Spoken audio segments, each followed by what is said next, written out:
Hello everyone and welcome back to my channel Lessons at Fingertips. Here we discuss on some important topics in very simple words so that it's easy for you all to understand and keep things in mind.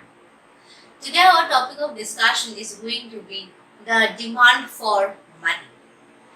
Well, we already know that there are three basic kinds of demand for money, that is the transaction demand, the speculative demand and the precautionary demand for money.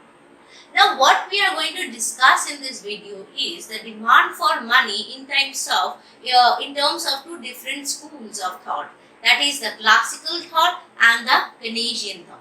Got it? So as per the classical theory, if you see the demand for money, you see that derived the AD curve from the quantity theory of money, isn't it?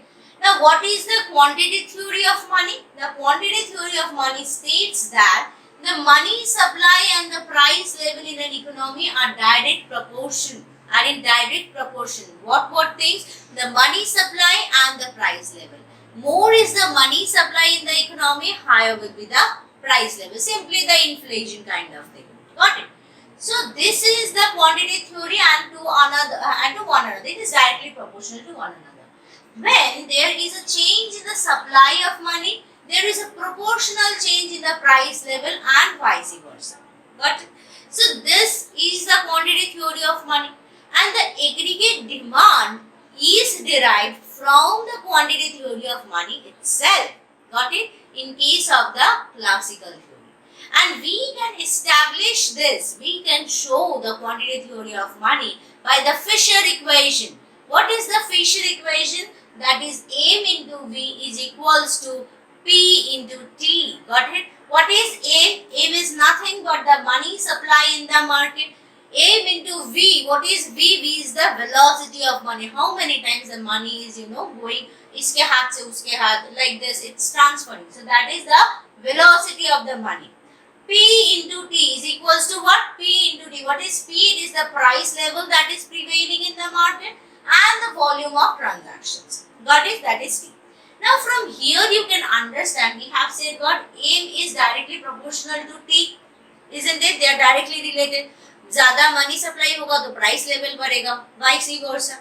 So that means here we are considering the velocity of the money और ये जो T है, that is the volume of transactions, are constant, isn't it?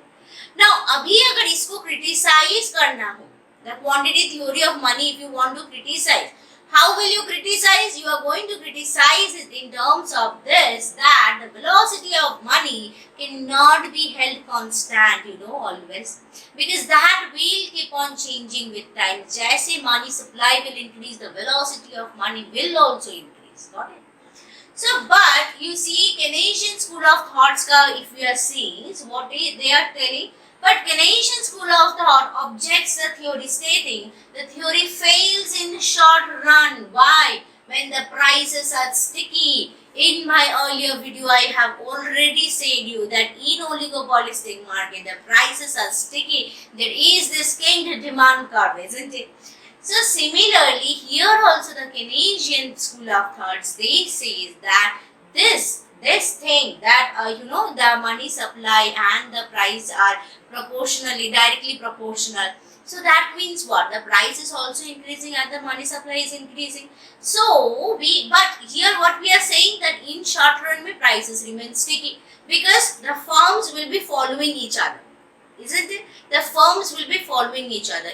Intense competition रहता है market में. You cannot just increase your price or you cannot just decrease your price. There should be some equilibrium level. So also what they are saying, that the V, that is the velocity of money, doesn't remain constant, as I have said you. This can be a point of criticism. Like the velocity of the money does not actually remain constant. Okay, it's not possible to that to happen. Now, clearly, the demand for money depends on the level of income or output.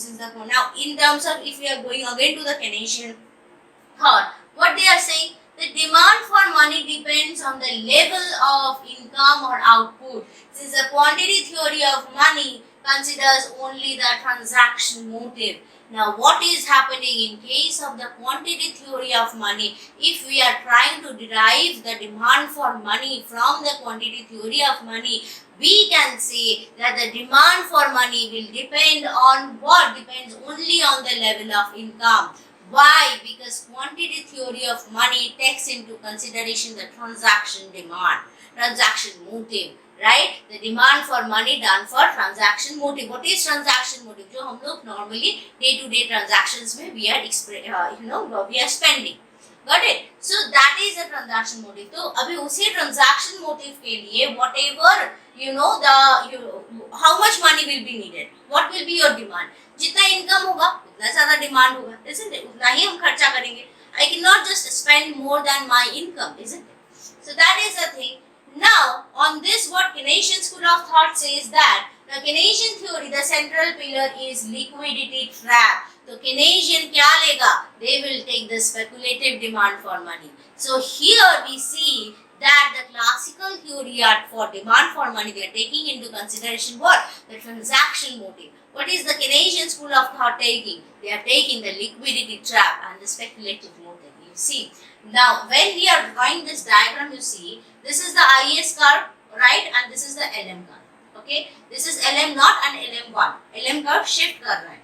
LM curve is shifting this side. So, what is happening, you see, at Y star level, at this level, IS, when this is the LM is cutting, then LM का क्या होता है? It stays stable and then increases, isn't it? This is the LM curve. So, एक time तक it remain horizontal and then increases. So, at the horizontal portion, if IS is cutting, you see this is what the AD curve is straight, it's a vertical line, and this is the Y. So, क्या हो रहा है? When LM is increasing this side, the price is falling. Got it?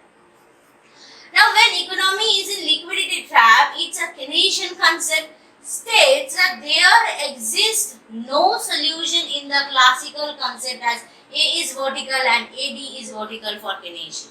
So Keynesian, what they consider, see, these are totally two different school of thoughts. एक तो लेता है transaction motive को, एक लेता है speculative motive को. Now they are even saying the Keynesian concept is saying that there is no solution existing. Why? क्योंकि AD curve तो vertical हो जा रहा है. For whom? For the Keynesian school of thought. Classical के लिए what is happening? The AS curve is becoming vertical. Okay. So अभी हम लोग देखेंगे if the what is the money market का equation, that is the transaction motive plus the speculative demand is equals to the total money supply, that is M bar by P. So transaction demand by M bar by P and speculative demand by M bar by P is 1. Thus the demand for money is sensitive to what? Change in the rate of interest as per the Keynesian theory. So Keynesian theory states what? कि demand for money एक तो depend करेगा on the income and दूसरा it will be depending on the rate of interest. You see the diagram here. This is the rate of interest. This is the transaction motive, speculative demand and the income, isn't it? जैसे ही income is increasing from here to here, what is happening? The rate of interest is increasing. यहाँ से what is happening? The speculative demand for money is increasing.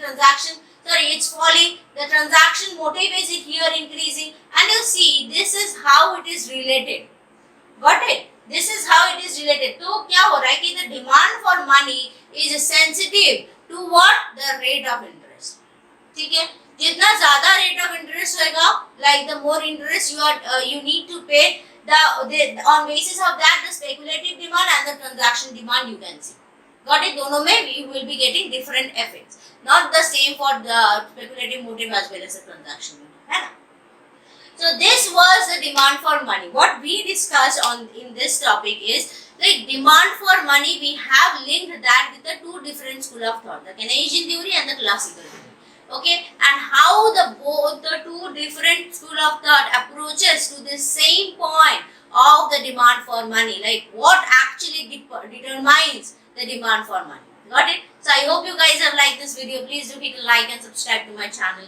Share with your friends and do write in the comment section below what else you want me to discuss. Till then, bye bye.